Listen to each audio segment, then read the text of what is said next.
নানা রকম অদ্ভুত গল্প হচ্ছিল সেদিন আমাদের লিচু তলার আড্ডায়, কিন্তু সেসব নিতান্ত পানসে গোছের ভূতের গল্প। পাড়াগাঁয়ের বাঁশবাগানের আমবাগানের গিয়েও ভূত, সাদা কাপড় পরে রাত্রে দাঁড়িয়ে থাকে, ওসব অনেক শোনা আছে। ওর বেশি আর কেউ কিছু বলতে পারল না। এমন সময় শরৎ চক্রবর্তী আড্ডায় ঢুকলেন। তিনি আবগারি বিভাগে বহুদিন কাজ করে অবসর গ্রহণ করেছেন। 60-এর কাছাকাছি বয়স। তান্ত্রিক সাধনা করেন। ঠিকুজি কুষ্টি বিনা পয়সায় করে দেন। কোন রত্নের আংটি ধারণ করলে কার সুবিধে হবে ঠিক করে দেন। পরের বেগার খাটতে ওর ঝুড়ি বড় একটা দেখা যাবে না এইসব কাজে। লোক অতি সজ্জন, সকলে মানে শ্রদ্ধা করে। অনেকে ওর সামনে ধূমপান করে না। শরৎবাবু ঢুকে বললেন, এই যে কি হচ্ছে আজ, যা বাদলা নেমেছে। শ্যামাপদ মোক্তার বললেন, আসুন আসুন চক্রবর্তী মশাই, আরে আমাদের ভূতের গল্প হচ্ছে বাদলার দিনে, তবে তেমন জমছে না। আপনার তো। শরৎ চক্রবর্তী মশাই বললেন, আমি একটা গল্প বলতে পারি, তবে সেটা ভূতের গল্প নয়। সেটা কিসের গল্প তা আমিও জানি না। এই আপনারা শুনে বিচার করুন। শরৎবাবুর মুখে সেই গল্প শুনে আমরা অবাক হয়ে গেলাম। স্বর্গ মর্ত যেন এক সূত্রে গাঁথা হয়ে গেল সেই ঘন বর্ষার বর্ষণমুখর মেঘের আবরণ ভেদ করে। শরৎবাবু বললেন, আমাকে সেবার হঠাৎ জলপাইগুড়ির ওধারে ডুয়ার্স অঞ্চলে বদলি করল। আমার পরিবার বর্গ তখন ঢাকায়, তাদের ওখানে রেখে জলপাইগুড়ি চলে গেলাম। নতুন জায়গা, সেখানে নিজে না দেখে শুনে কি করে সবাইকে নিয়ে যাই। বিশেষ করে ছেলেমেয়েরা তখন ঢাকা স্কুলে পড়াশোনা করছে। তা যেখানে গেলাম সেখানটা জলপাইগুড়ি থেকে অনেক দূর। ছোট লাইনে যেতে হয়, পথে চা বাগান পড়ে, বনময় অঞ্চল। কিন্তু দূরে সবুজ বনরেখার পটভূমিকায় হিমালয়ের শিখরমালা চোখে পড়ে। বড় নির্জন স্থান। আমি যে জায়গায় গেলাম তার নাম হলদিয়া। ছোট্ট জায়গা। আমি সেখানে গিয়ে সিনিয়র সাব ইন্সপেক্টরের বাসায় উঠলাম, কারণ আমার বাসা তখনও ঠিক হয়নি। সে ভদ্রলোকের নাম রেবতী মোহন মুখুজ্জে, বাড়ি নদিয়া জেলা। বেশ ফর্সা, লম্বা, দোহারা চেহারা। আমায় খুব যত্ন করলেন। দিন কয়েকের মধ্যেই বাসা ঠিক করে দেবেন ভরসাও দিলেন। তৃতীয় দিন সকালে আমায় বললেন, আপনাকে একটা কথা বলি। আমি বললাম, কি? আপনার এখন এখানে আসা খুব ভুল হয়েছে। আমি জিজ্ঞেস করলাম, কেন? তাতে বলে, আপনি জানেন না কিছু এই দেশের ব্যাপারে? আমি বললাম, না, কি ব্যাপার? বলে, এই বর্ষাকালে এখানে ভয়ানক ব্ল্যাক ওয়াটার জ্বর হচ্ছে চারিধারে। আপনি নতুন লোক, আপনার তো খুবই জ্বর হওয়ার সম্ভাবনা দেখছি। 2-1 বার জ্বর হলেই ওই ব্ল্যাক ওয়াটার জ্বর দেখা দেবে। তখন জীবন নিয়ে টানাটানি। এইরকম তো এদেশের কাণ্ড। আমি জিজ্ঞেস করলাম, আপনারা আছেন কি করে? তাতে উনি বললেন, সে কথা আর বলে লাভ নেই। ইচ্ছে করে নেই, আছি পড়ে পেটের দায়ে। চাকরি ছেড়ে দিলে এ বয়সে যাব কোথায়, খাবো কি? আমার 2টি মেয়ে পর পর মারা গেছে ওই ব্ল্যাক ওয়াটার ফিভারে, তবুও বদলি পেলাম না। কি করি বলুন তো শরৎবাবু? তবেই তো। উনি আরো বললেন, একটু সাবধানে থাকলেই হবে। জলটা গরম না করে খাবেন না বাইরে গিয়ে। ব্ল্যাক ওয়াটার ফিভার হলেই কি মানুষ মারা যায়? ওর কৌতূহল ছিল, আমি জিজ্ঞেসও করলাম। তাতে উনি বললেন, ভালো চিকিৎসা না হলে বাঁচার সম্ভাবনা খুব কম। বিশেষ করে এই বর্ষাকালে যারা নতুন আসেন তাদের ধরলে বাঁচানো খুব কঠিন হয়ে পড়ে। আমি এরকম 2টো কেস দেখেছি, 2টোই মারা গেল। তা শুনে মনে একটু ভয় হলো, কিন্তু সাবধান হই বা কি করব? বিদেশে বেরিয়ে কতদূর সাবধান হওয়াই বা চলে? আর যা থাকে কপালে ভেবে কাজ আরম্ভ করে দিলাম। 10-12 মাইল দূরে দূরে ওই গাঁজার দোকান, মদের দোকান তদারক করে বেড়াতে লাগলাম। ভালোই লাগছিল। বর্ষার সবুজ অভিযান শুরু হয়েছে বনে বনে। কত রকমের ফুল ফোটে আর কত ধরনের পাখি ডাকে। দূরে হিমালয়ের বরফ ঢাকা কি একটা শৃঙ্গ একদিন দেখা গেল। মিছরির পাহাড়ের মতো ঝকঝক করছে সকালের রোদ্দুরে। তবে রোদ বড় একটা উঠতে ইদানিং আর দেখা যেত না। ইতিমধ্যে রেবতী বাবুর চেষ্টায় ভালো একটা বাসা পাওয়া গেল। উঁচু কাঠের খুঁটির ওপর কাঠের তক্তা বসিয়ে তার উপর বাংলো ধরনের ঘর করা হয়েছে। কাঠের মেঝে বেশ শুকনো খটখটে, ঘরটা বেশ বড়, আলো হাওয়া বেশ আসে। মনের ভয় আস্তে আস্তে কেটে গেল। তখন মনে মনে ভাবি, রেবতী বাবুর ওটা উচিত হয়নি। এখানকার মাটিতে পা দিতে না দিতেই অমন ভয় দেখিয়ে দেওয়া কি ভালো? আরে কেন করলেন ওটা রেবতী বাবু? অন্য কোনো মতলব ছিল নাকি? এ নিয়ে 7-5 ভাবি। এখানে আমার এক ব্রাহ্মণ আর্দালি জুটল, নাম দিগম্বর পাণ্ডে। লোকটা অনেক দিন সেখানে আছে। রান্না করতো খুব ভালো। সে হাট বাজার রান্না বান্না সবই করতো, কোনো অসুবিধে ছিল না। মাস 2 পরে সেবার বামনাপাড়া নর্থ বলে একটা জায়গায় আবগারির তদারকে গেলাম। সেটা একটা চা বাগানের পাশে ছোট্ট বাজার। চা বাগানটার ট্রাকগুলোর পায়ে লেখা আছে বামনাপাড়া নর্থ টি এস্টেট। পাহাড়ি একটা ছোট নদী পেরিয়ে আমার গরুর গাড়ি বাজারে গিয়ে থামলো। তখন বাজে ওই বেলা 10টা। 2টি মারোয়াড়ি মহাজনের গদি আছে। তারা বন অঞ্চলের উৎপন্ন সওদা করে। দেবেন সামন্ত বলে মেদিনীপুরের একজন ব্যবসায়ীর কাঠের কারবার আছে। গাঁজা ও আফিমের দোকান সেই দেবেন সামন্তের ভাই শশী সামন্তের। ওখানে বসে থাকতে থাকতেই আমার শরীর যেমন খারাপ হতে লাগলো, মাথা ধরলো। তার দেবেন সামন্তকে বলতে সে কি একটা হোমিওপ্যাথিক ওষুধ দিলে, বললে এতেই নাকি সেরে যাবে, কোনো ভয় নেই। আমি বললাম, আপনাদের এখানে ব্ল্যাক ওয়াটার হয়? উনি বললেন, খুব। জিজ্ঞেস করলাম, মানুষ মরে? তাতে উত্তর দিলেন, তা মন্দ মরে না। আপনারা ভয় পান না? আমরা অনেকদিন আছি, নতুন যারা আসেন তাদের ভয় একটু বেশি। সবাই দেখছি একই কথা বলে। গাঁজার হিসেব চেক করতে করতে আর যেন বসতে পারলাম না। তাড়াতাড়ি কাজ সেরে নিয়ে গাড়িতে উঠে পড়ি। জলতেষ্টা পাওয়াতে বামনাপাড়া নর্থ চা বাগানের একটা গুমটি টিনের শেড থেকে জল চেয়ে খাই এক নেপালি দারোয়ানের কাছ থেকে। যখন বাসায় পৌঁছলাম তখন বেলা হয়ে গেছে। আমার তখন খুব জ্বর। পথেই কাঁপুনি দিয়ে জ্বর এসেছে। খবর পেয়ে রেবতী বাবু ছুটে এলেন। ডাক্তার ডাকা হলো, ওষুধ আর ইঞ্জেকশন চললো। 3 দিনের মধ্যে জ্বর ছেড়ে গেল। দিন 15 বেশ আছি। সবাই বলে ঠান্ডা লেগে অমনটা হয়েছিল হঠাৎ, ও কিছু না। আমিও নিজেকে সেইভাবেই বোঝালুম। আবার বেশ কাজকর্ম করি, শরীরের কোনো কষ্ট নেই। একদিন হলদিয়া পুলিশ থানায় বসে থানায় দারোগার সঙ্গে গল্প করছি, হঠাৎ আবার জ্বর এলো।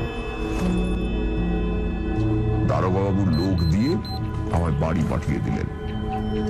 আর্দালি দিগম্বর পাঁড়েকে বললাম, জল দাও। জল খেয়ে শুয়ে পড়লাম। 3 দিন ভীষণ জ্বরের ঘোরে কাটল। রেবতীবাবু এবং থানার দারোগাবাবু দুবেলাই আসতেন। কিভাবে আমার সাবু বার্লি তৈরি করতে হবে আমার আর্দালিকে শিখিয়ে দিয়ে যেতেন। 3 দিন পরে জ্বর কমে গেল। সানডে সাসপেন্স শুধুমাত্র radio Mirchi 98.3 FM A. It's পরবর্তী অংশ ব্রেকের পর। সানডে সাসপেন্সে আজ বিভূতিভূষণ বন্দ্যোপাধ্যায়ের অশরীরী।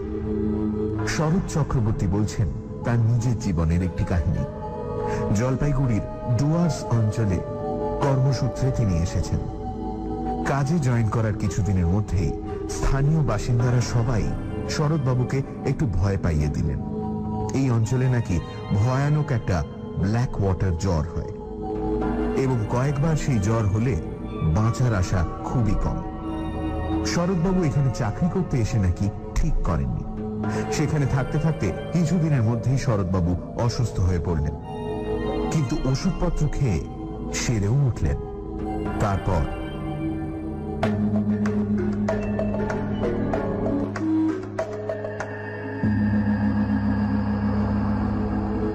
ক্রমে বেশ সেরে উঠলাম, কাজকর্ম আবার শুরু করে দিলাম। দিন 15 পরে চা বাগানের একটা আবগারি কেস দেখতে গিয়েছি। আবার হঠাৎ করে জ্বর এলো। এবার একটা জিনিস লক্ষ্য করলাম, এখানকার জ্বর ভেলকিবাজির মতো আসে, আবার ভেলকিবাজির মতো চলে যায়। সুতরাং প্রথম প্রথম জ্বর এলে আমার যেরকম ভয় হতো, এখন গা সওয়ার বলুন সে ভয় একেবারেই নেই। আর্দালিকে ডেকে বলে দিলাম আগের মতো পথ্য প্রস্তুত করে আমাকে যেন খাওয়ায়। এবার কিন্তু একটু অন্যরকম হলো।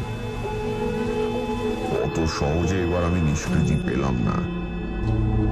দিন 2 পরে উৎকট ব্ল্যাক ওয়াটার জ্বরের সব লক্ষণগুলি আমার মধ্যে ফুটে বেরুল। অতিরিক্ত রক্তপাতের দরুন অত্যন্ত দুর্বল হয়ে পড়লাম। সেরে উঠতে 5-6 দিন লেগে গেল। দিন 2 পথ্য করার পর একদিন সকালবেলা আমার সঙ্গে রেবতীবাবু আর দারোগা বাবুর দেখা করতে এলেন। আর্দালিকে চা করে দিতে বললাম, কিন্তু তারা চা খেলেন না। পরে বুঝেছিলাম তারা চা খাননি ব্ল্যাক ওয়াটারকে ছোঁয়াচে জ্বর ভেবেই। দারোগা বাবু বললেন, সৎবাবু আর একটা কথা বলি। বলুন। আপনি এখান থেকে চলে যান।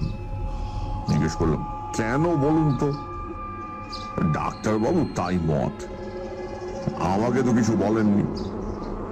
দারোগা বাবু ইতস্তত করে বললেন, তা আপনাকে বলেননি, আমাদের বলেছেন আপনাকে বলবার জন্য, তাই বলা উচিত ভাবলাম। উনি বলেছেন, আপনার অসুখ খুব খারাপ। মানে আমি তো সেরে গিয়েছি, ও সারা বড় কঠিন শরৎবাবু। বেশ, তাহলে স্টেশন পর্যন্ত আমি যাব কি করে? রক্ষিয়া ঘাট পার হবার তো কোনো উপায় দেখি না। দারোগাবাবু বললেন, আর কিছু ভাববেন না, স্ট্রেচার জোগাড় করছি, চা বাগান থেকে কুলি পাঠাবো, পুলিশের একজন লোক সাথী থাকবে, আপনাকে ট্রেনে উঠিয়ে না দিয়ে তারা ফিরবে না। আমি বললাম, বেশ। আমি তখন জানতাম না যে আজই আমার জীবনের শেষ দিন হতো যদি, কিন্তু সে কথা পরে বলছি। আমি সম্মতি দিলে দারোগাবাবু চলে গেলেন। তখন বেলা 9টা হবে। গরম জল করে নিয়ে আসতে বললাম আর্দালিকে, গা হাত মুছবো বলে। তারপর 1 বাটি বার্লি খেলাম। আরো একটু বেলা হলে 2টি ভাতও খেলাম। বেলা 12টার পর লোকজন এলো স্ট্রেচার নিয়ে। এই পর্যন্ত বলে শরৎ চক্রবর্তী বললেন, একটু চা খাওয়ার ইচ্ছে হচ্ছে। আমরা বললাম, আরে গল্পটা শেষ করুন, চা খেয়ে নিয়ে বলবো এবার গল্পের আসল অংশটাতে এসে গিয়েছি কিনা। একটু গলা ভিজিয়ে নিয়ে বলি। হ্যাঁ?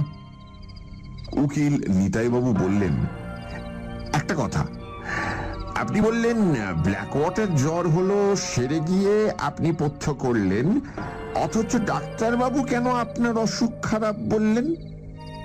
অসুখ তো সেরে গিয়েছিল। সেরে গিয়েছিল কিরকম এক্ষুনি সেটা শুনলে বুঝতে পারবেন। আসলে সারেনি। তবে পথ্য দিয়েছিল কেন ডাক্তার? এই কথার জবাব আমি দিতে পারবো না, কাউকে জিজ্ঞেসও করিনি। তবে যেমন ঘটেছিল সেই রকম বলে যাচ্ছি। এটা একটা অদ্ভুত কথা বলছেন আপনি। কিরকম সে দেশে ডাক্তার বুঝলাম না মশাই। এই কথাটা আমি কখনো ভেবে দেখিনি। আচ্ছা, এবার বলি গল্পটা। শরৎ চক্রবর্তী আবার গল্প আরম্ভ করলেন। বেলা 12টার পর স্ট্রেচার নিয়ে এলো চা বাগানের লোকজন।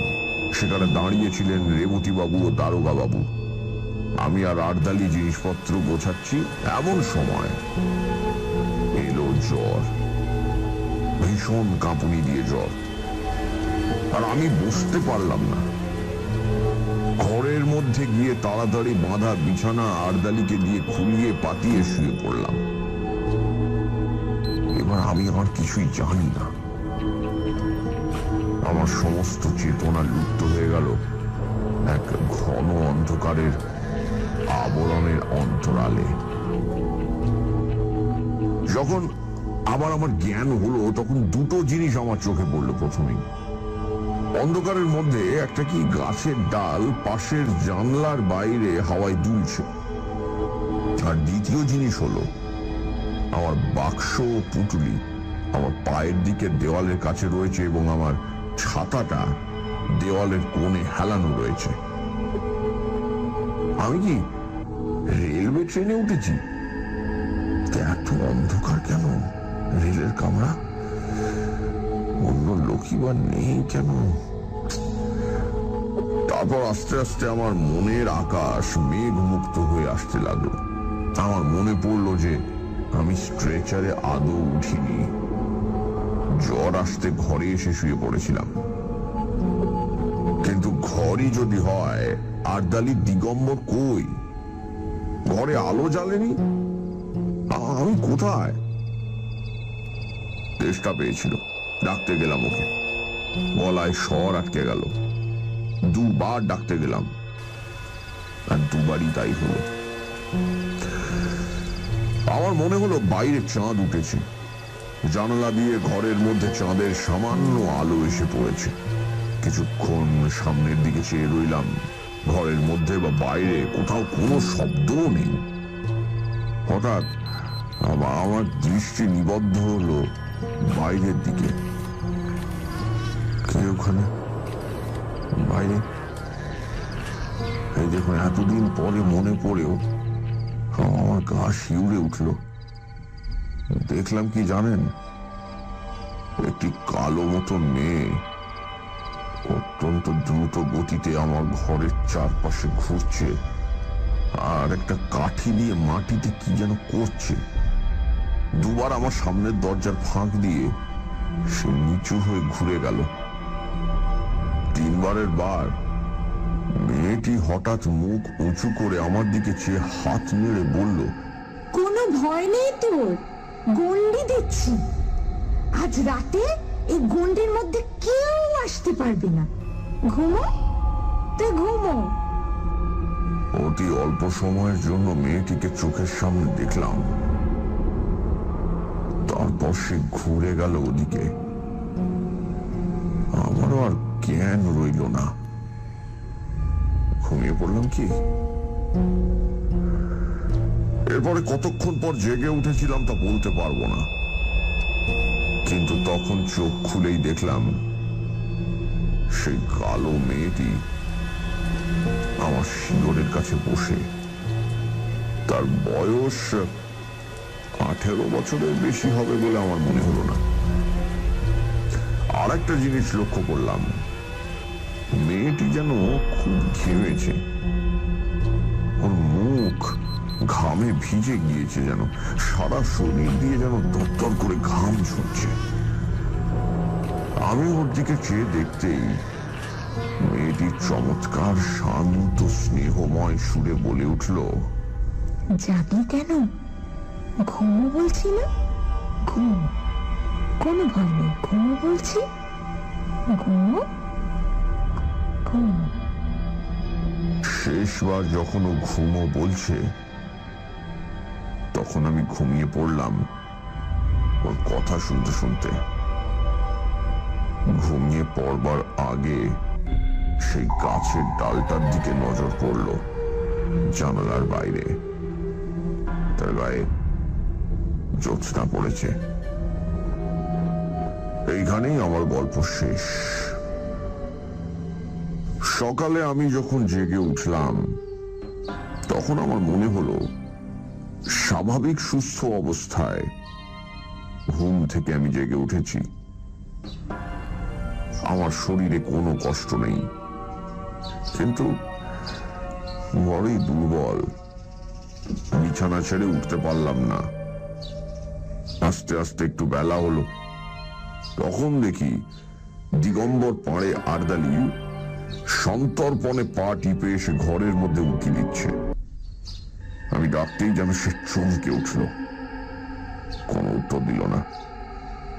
আমি বললাম, রেবতী বাবুকে ডেকে নিয়ে এসো। থতমত খেয়ে সে যেন চলে গেল।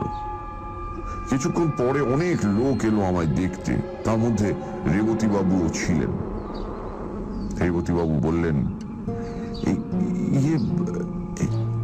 কেমন আছেন শরৎবাবু? ভালো, আমি কিছু খাবো। তখনই রেবতী বাবু বাইরে গিয়ে কাকে কি বললেন। খানিক পরে এক বাটি বার্লি এলো আমার জন্য। বার্লি খেয়ে শরীরে একটু বল পেলাম। ডাক্তার এসে পরীক্ষা করে বললেন, জ্বর ছেড়ে গেছে। এর দিন দুই পরে আমি সম্পূর্ণ নীরব হয়ে উঠলাম, পথ্য করলাম। তখন আস্তে আস্তে শুনলাম সেই ভীষণ রাতে আমাকে মুমূর্ষু মনে করে সবাই আমাকে ছেড়ে চলে গিয়েছিল একা ফেলে। ডাক্তারবাবু বলেছিলেন রাত কাটবে না, এমনকি নাকি সকালে আমার সৎকারের জন্য কে কে যাবে, কোথায় কাঠ পাওয়া যাবে, এসব বন্দোবস্ত পর্যন্ত হয়ে গিয়েছিল। সকালেই লোক পাঠিয়ে আমার পরিবারবর্গকে টেলিগ্রামে আমার মৃত্যু সংবাদ জানানোর জন্য থানা থেকে একজন কনস্টেবল পাঠাবেন দারোগা বাবু তাও ঠিক করে রেখেছিলেন। অথচ সেই নির্বান্ধব পরিত্যক্ত অবস্থায় কে আমার মৃত্যুশয্যার পাশে সারা রাত বসেছিল, কে আমার ঘরের চারিধারে গণ্ডি এঁকে দিয়েছিল আমাকে বিপদের হাত থেকে রক্ষা করতে। সবাই পরিত্যাগ করলেও কে আমাকে সেই অসহায় অবস্থার মধ্যেও পাহারা দিয়েছিল, এসব প্রশ্নের কোনো জবাবই আমি দিতে পারবো না। যদি আপনারা বলেন সবটাই জ্বরের ঘোরে স্বপ্ন দেখেছি, তারও কোনো প্রতিবাদ আমি করতে চাই না। স্বপ্ন যদি হয় বড় মধুর, বড় উন্নত ধরনের উদার স্বপ্ন দেখেছিল আমার মুমূর্ষু মন। সেই স্বপ্নের ঘোর আমার সারা জীবন চোখে রইল মাখা। মস্ত বড় একটা আশার বাণী দিয়ে গেল প্রাণে। শরৎ চক্রবর্তী চুপ করলেন। মনে হলো তার চোখে যেন জল চকচক করছে। উকিল নিতাইপদ রাহা বললে, সেরে উঠে হলদিয়াতে আপনি ছিলেন কতদিন?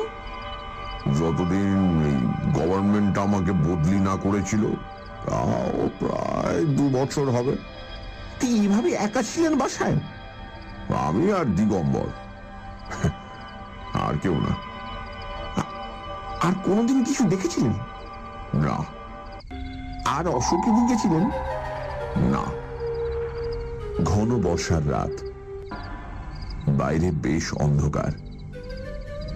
জোনাকি জ্বলছিল উঠানের শিউলি গাছটার ডালে পাতায়। আমরা সবাই অনেকক্ষণ চুপ করে রইলাম। নিতাই উকিল আর বেশি কথা বলেননি। বৃষ্টি এসে পড়বে বলে শরৎ চক্রবর্তীকে আমরা বাড়ি পাঠিয়ে দিলাম ছাতা দিয়ে।